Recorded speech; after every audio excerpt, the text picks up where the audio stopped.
My earliest memories, I think, is crying at my dad and older brother because they wouldn't take me to a game. I can't remember exactly the year, but I've got a feeling my first game was in '93, later days of the Clough reign, so I suspect it was early 90s. So I remember going to watch Forest versus Leeds. I think it was 1-1, and I was on the old Trent end, got a chance to sit or stand on there. Really enjoyed, even though we weren't a great team at those days.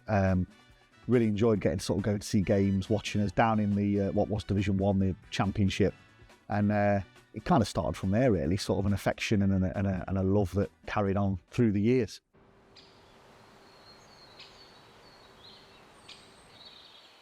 It came about very specifically in 2016 when the club had failed to mark anything around the 150th anniversary in the club, and a couple of us, myself and Greg Mitchell, decided that we'd do something at the club, or the pub where the club was formed, and it sprang from that, really. We realised it was a really great day. Typically we lost like 3-0, but it was a really great day. The pre-match and the camaraderie was fantastic, and we got into the summer. We'd had another poor season, and we decided that actually there's a bit of something to do here, and although it wasn't a plan, we thought, well, we can club together a few people in the pubs before games. We can do that I think we all sat in the Bridgeford at that point, do that around there. And it never became anything with a big plan. There was never any intention to go and do anything too significant. It was just make it a bit more enjoyable going to watch a fairly average football team. We knew that they existed. I don't think there was many in this country, but there was a couple. I think certainly Celtic and teams like that had done a few, maybe Palace had.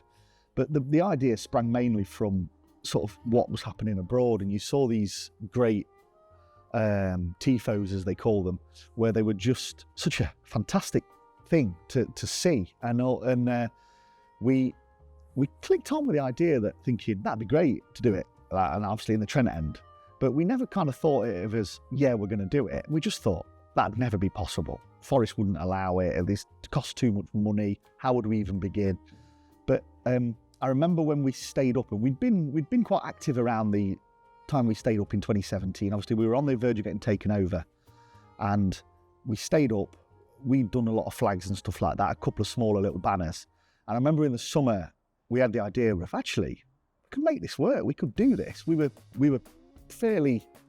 we'd established ourselves as a group, I think it's fair to say, and we thought we could do it. And I remember the key point was we met Nicholas Randall, the chairman, obviously the new chairman in 2017, and we met him in the Cross Keys, and just got pissed for about 5 hours and just worked on the idea of doing it. And we knew that there was people at Forest that wouldn't let it happen. We knew, so we went to the chairman and kind of quite sneakily got him on board, knowing that people would have to listen.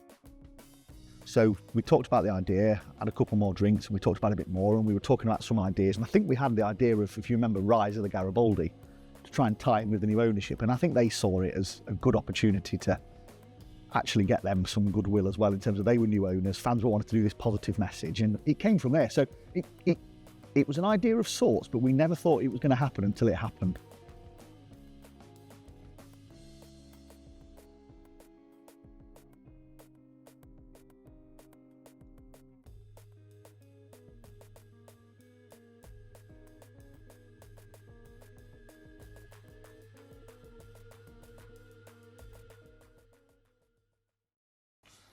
So the first display, Yeah, Millwall, yeah. Friday night, yeah. talk me through preparation, the nerves, I'm guessing.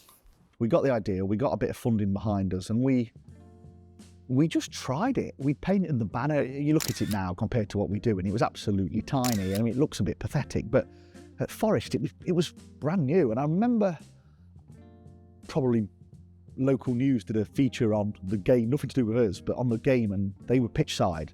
And I remember on social media, a load of people saw that there was something in the stand. And I remember everyone going, what's this? This is amazing. And obviously we knew. So we did it, and we purposely didn't tell anyone we were going to do it. And I think, by the way, we keep that even now. We keep that under wraps, and we just, we think the surprise of it is great. So even then, we were learning how to do it, but we were kind of understanding what we wanted to do.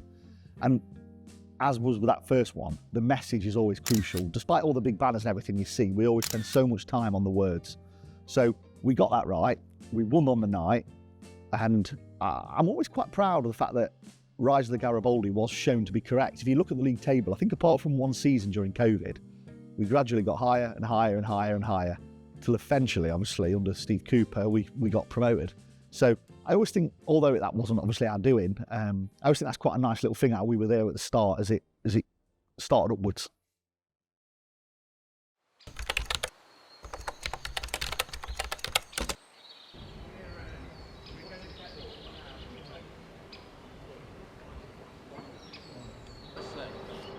It's either that or we spend 3 more hours changing them all, they're fine.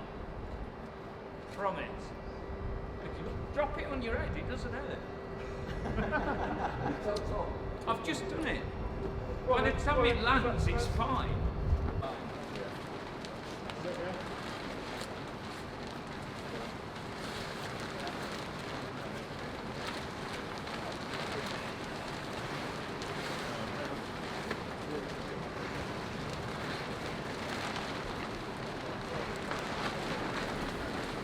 So we came up with these ideas of fight and all of that, and there was lots of different ideas going around.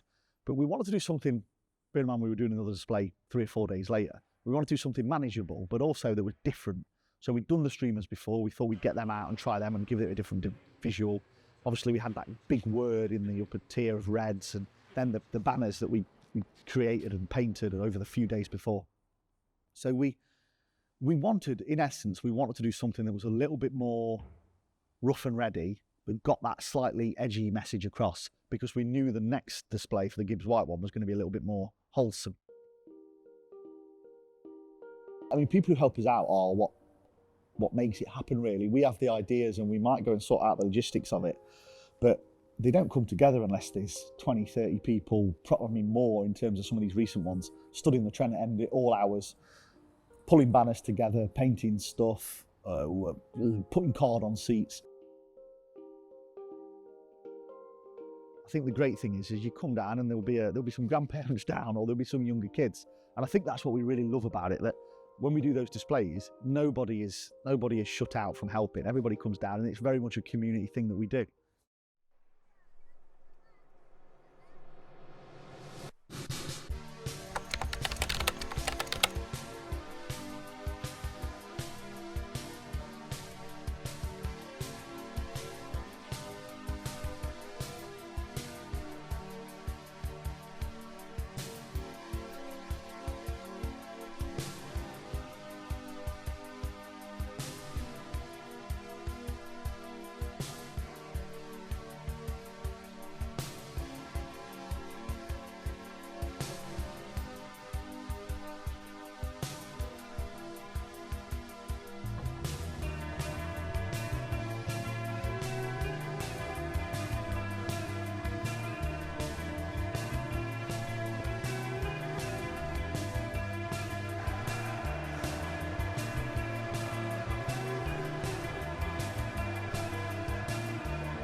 It's why it was in the centre. It's probably more action than normal. To be honest, it's a bit off centre grim.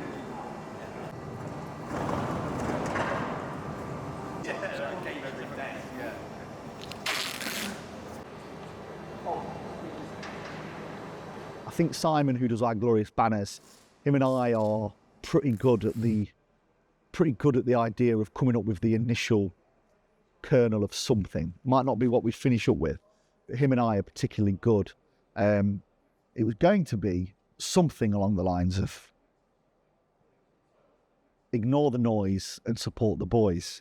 But we all felt, well, that was the idea. That was never necessarily going to be that, but we wanted something along the line in terms of using that sort of logo, if you want, but something that signifies the fact that they needed to get everything out of their heads. Don't worry about referee decisions. Don't worry about points deductions. Don't worry the fact that we're wherever we were, 17th in the league or whatever it was.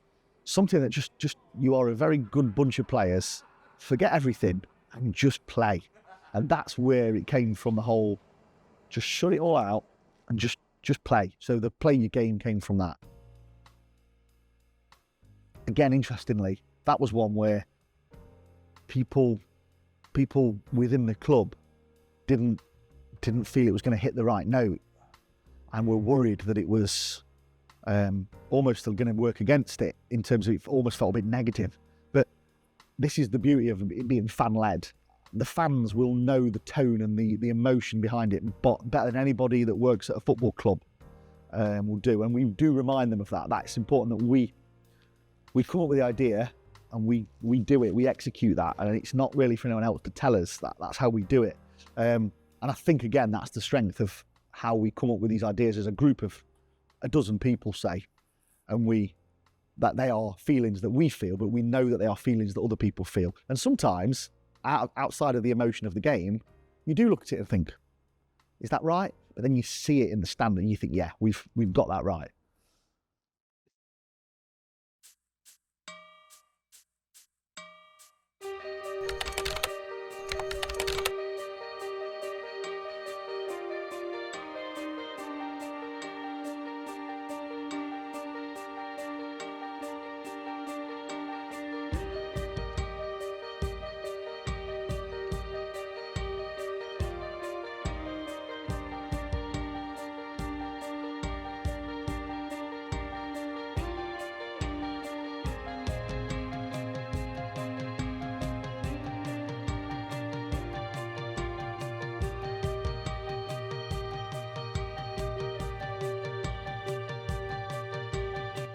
You can feel the buzz when you're walking down the concourse, running around trying to get to the next banner and whatever. You can hear people talking about it, and you can hear people talking about, like, get to our seats and help with this. And as they start to unfurl, it's quite an exciting thing, really, although it's a lot of pain that goes into it.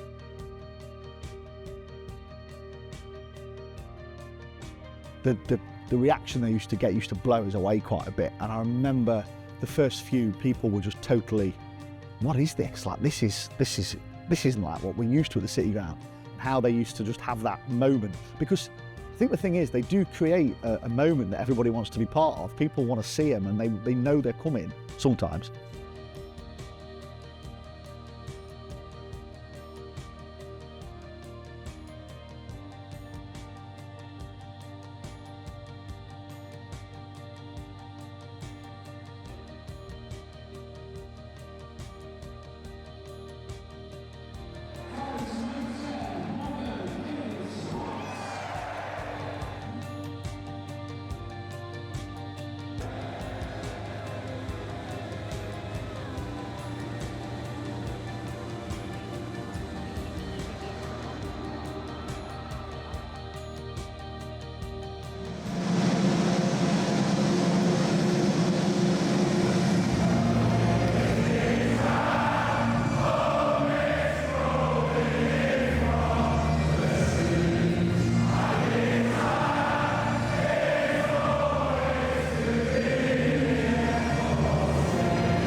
I saw Gibbs White come out of the huddle or whatever it was and see the banner, and because I was watching for it, I remember his reaction, and it wasn't like a reaction where he just thought, oh, that's great.